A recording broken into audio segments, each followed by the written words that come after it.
It was a nasty kind of ending to it all. That was supposed to be a very glorious year, which it certainly was for a large portion of it. And Dillon Gabriel, if he can execute the offense, why not? We saw Joe Flacco punt a couple times with his arm. Yep. We saw some bad Joe Flacco, even though we had seen some great Joe Flacco for the Cleveland Browns a couple years back.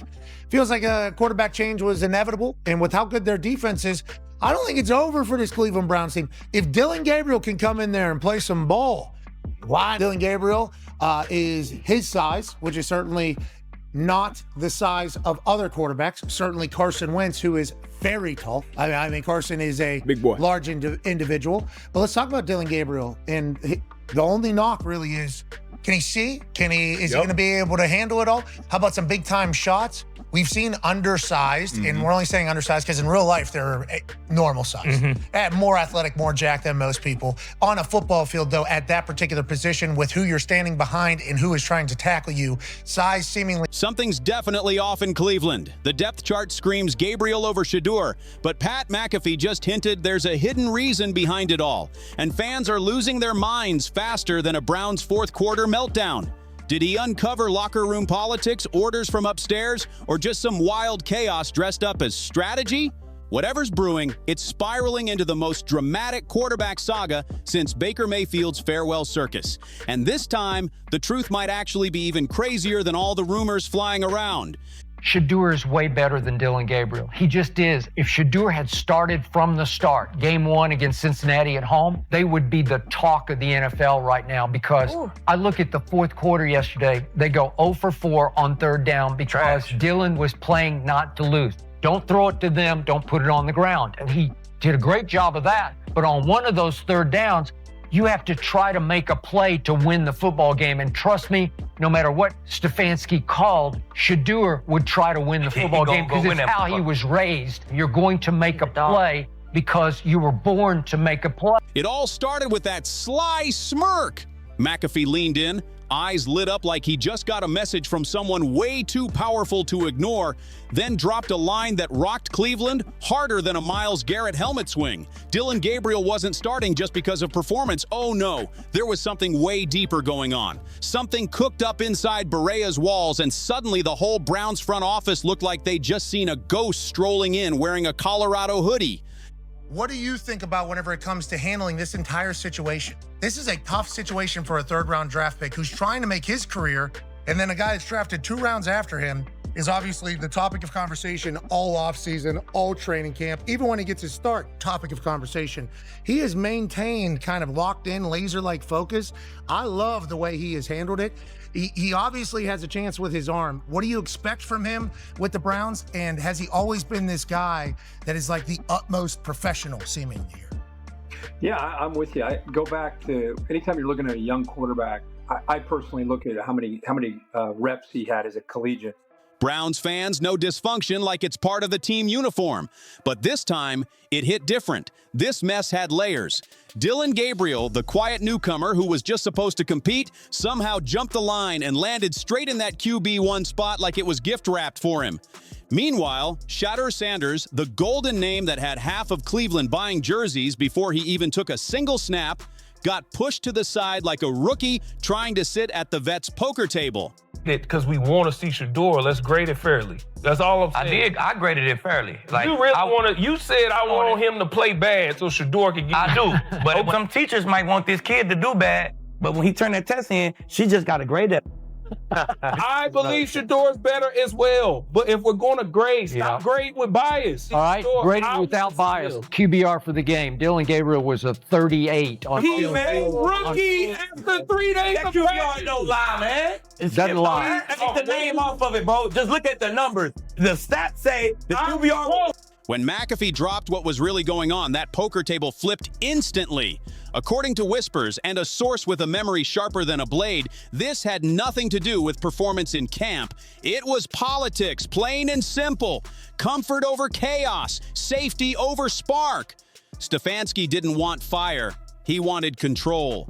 But Shedeur, he brought both, raw energy and personality that couldn't be contained. The second McAfee said it, the NFL world went DEFCON 1.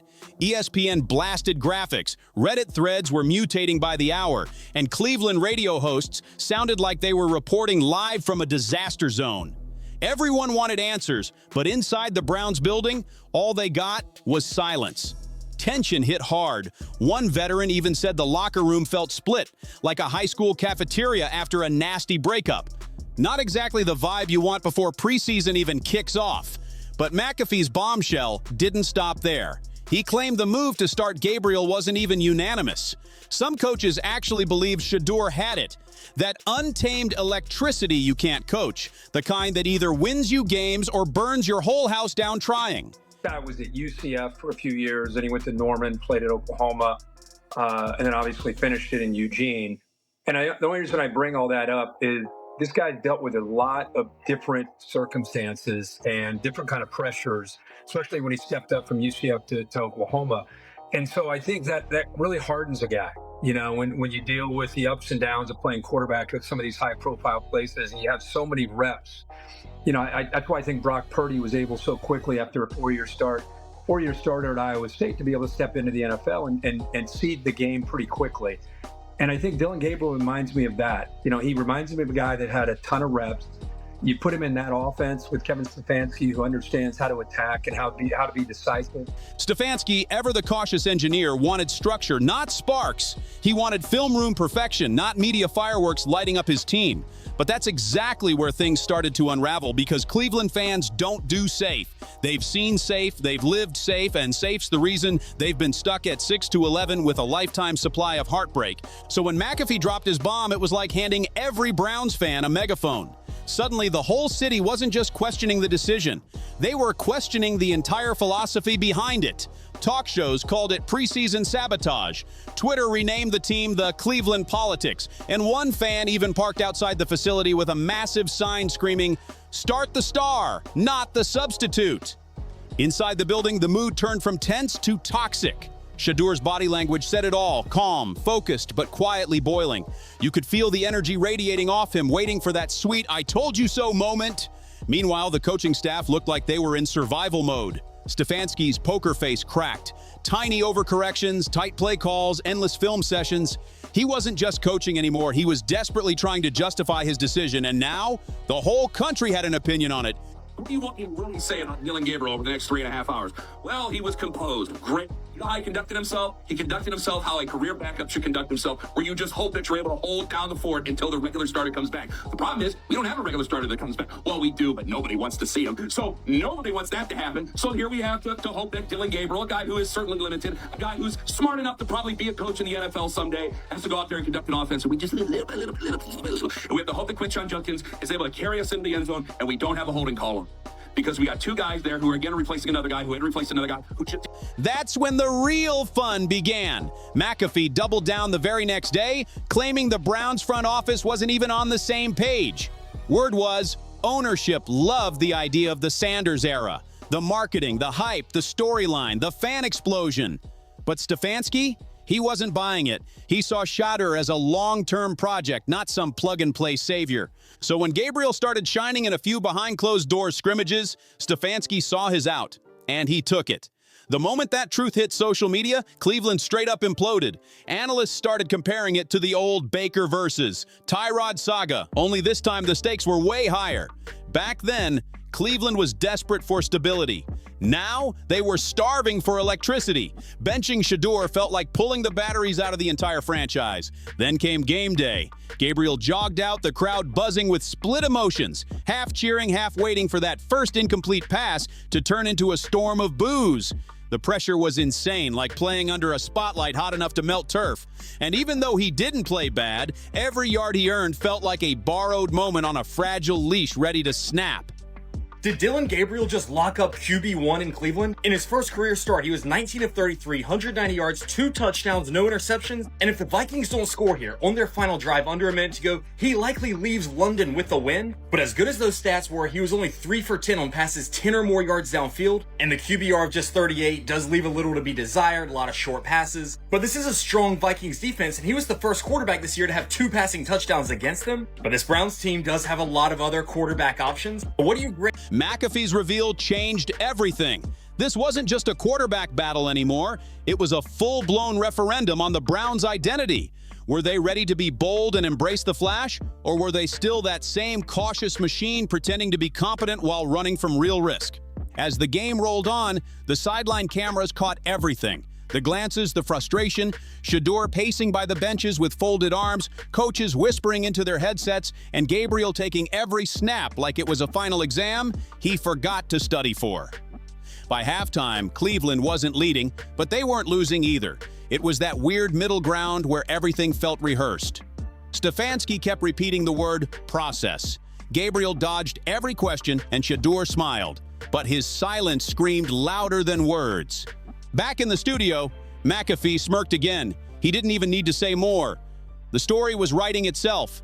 Cleveland was right back in its favorite state, organized confusion, and the fallout came fast. Within 48 hours, anonymous locker room sources were already feeding the media juicy tidbits about tension, frustration, and a team walking on eggshells. What's more funny though? The guy yelling at him to the right or the dude to the left that just can't contain himself, that just wants to interrupt? And look, y'all got mad at me for saying it yesterday. Even people in Cleveland are saying it. He did okay. He managed the game. He got them just enough. The minute that he took a chance at the end of the game, he threw a pick. Got a second chance, and then he went short. Every pass he threw wasn't even over 5.5 yards. That's safe. That's okay. That's taking no chances and relying on everybody else to do their job. The defense didn't even care who started. They just wanted the offense to finally score before the fourth quarter for once. That's classic Cleveland, equal parts comedy and tragedy.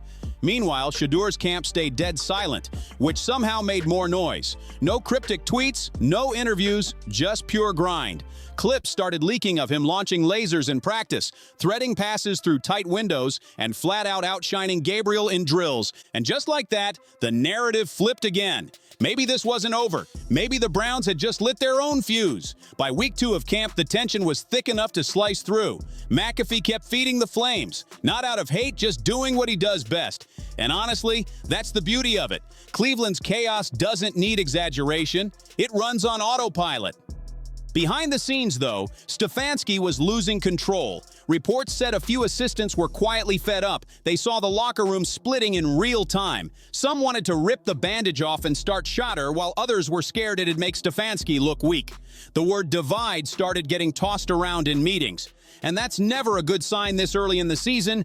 Yeah, I think there's always something to build on. No moral victories whatsoever, but I think regardless of result, week to week, there's a process, and more time you spend around anyone, you're going to get more continuity, and that's, QB receiver, that's QB running back, that's us as a whole unit coming together really, getting comfortable with, our McAfee knew exactly what he was doing.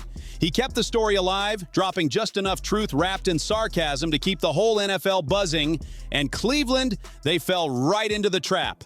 Every defensive quote, every side-eye from a teammate, every awkward pause in interviews, it all started stacking up as proof that the Browns had no clue what they were doing. Then came the breaking point. Week 2 of the preseason, Gabriel struggled bad. Shedeur stood there on the sideline, helmet on, staring at the field like he was watching a movie he already knew the ending to. And right then, McAfee's truth started feeling like prophecy.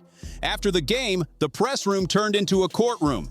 Stefanski tried to sound calm, but the pressure was written all over his face.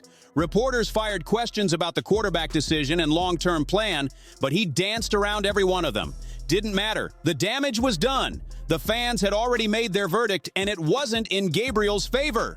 By the next morning, McAfee jumped back in, laughing through chaos like only he can. He said, "The truth always comes out in Cleveland, usually through a leak, a meltdown, or both."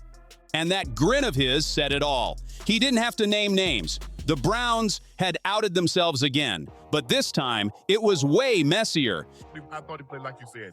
I thought he played a good game. First thing I said, damn, he tiny. Yeah, he's small. He's small. I'm like, oh my goodness. Like, maybe Baker height? No, hell no. He wish you, man, huh? They listed him at 5'11", 5'10" and a quarter. Back in Berea, the walls started closing in. Players could feel the shift. Everything just hit different. The offense looked sharper with Shedeur under center. The defense had more life, and even the coaching staff couldn't fake it anymore. One assistant was overheard saying it felt like watching a dam crack form in slow motion. And then it happened. The switch. Quiet, unannounced, hidden in a midweek practice rotation. Shedeur suddenly started taking first-team reps. Officially, nothing changed. Unofficially, everything did. The moment word got out, Cleveland went crazy. Social media exploded, and once again, McAfee was proven right. Not because he predicted it, but because he understood the Browns better than they understood themselves. The energy flipped instantly. The same players who looked hesitant a week ago were suddenly fired up. The offense had rhythm, swagger, and a dangerous new spark. Stefanski tried to brush it off like it was all part of the evaluation process. Sure, coach, whatever helps you sleep. McAfee's reveal didn't just expose a decision, it exposed the soul of the Browns. A team forever torn between playing it safe and chasing something greater, between sticking to a plan and reading the room, between being competent and being Cleveland.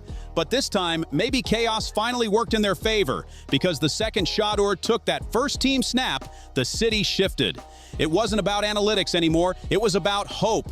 That reckless, irrational hope only Browns fans truly understand.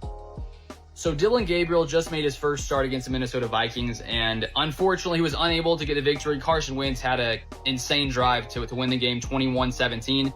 But my thoughts on Gabriel in this game, I thought it's a very promising start. I'd probably give it like a B+, just because he didn't really put the ball in harm's way. Maybe one time there could have potentially been a pick, but it was a lot of quick, short passes, and I thought that for what the Browns had really asked him to do in this game, he looked really, really good against a really good Vikings defense that came in top 10, 9th best scoring defense, and Gabriel matched Joe Flacco's touchdowns, passing touchdowns. By week 3, Cleveland looked different. Energized, dangerous, still flawed, but finally fun again. McAfee's name was everywhere. Half the city loved him, half wanted him banned from every broadcast. But deep down, they all knew he said what everyone else was scared to admit. The Browns didn't have a quarterback problem. They had an identity crisis. Gabriel was safety. Shedeur was risk. And in the NFL, playing it safe is the quickest way to lose big. So as the dust settled and Cleveland geared up for another chaotic season, one truth stood taller than the rest. Pat McAfee didn't just expose a secret, he exposed Cleveland itself. Messy, passionate, unpredictable, a city forever dancing between greatness and disaster depending on the week. Because in Cleveland, it's never just football, it's theater, it's chaos, it's faith wrapped in frustration. And thanks to McAfee's little truth bomb, the curtain finally got pulled back just enough for the world to see how deep the madness really runs, and somehow, that's exactly what makes it beautiful. So tell me, did McAfee cross the line or just tell the truth the Browns didn't want to hear? Drop your thoughts in the comments, smash that like, and hit subscribe if you're riding with this wild Cleveland saga.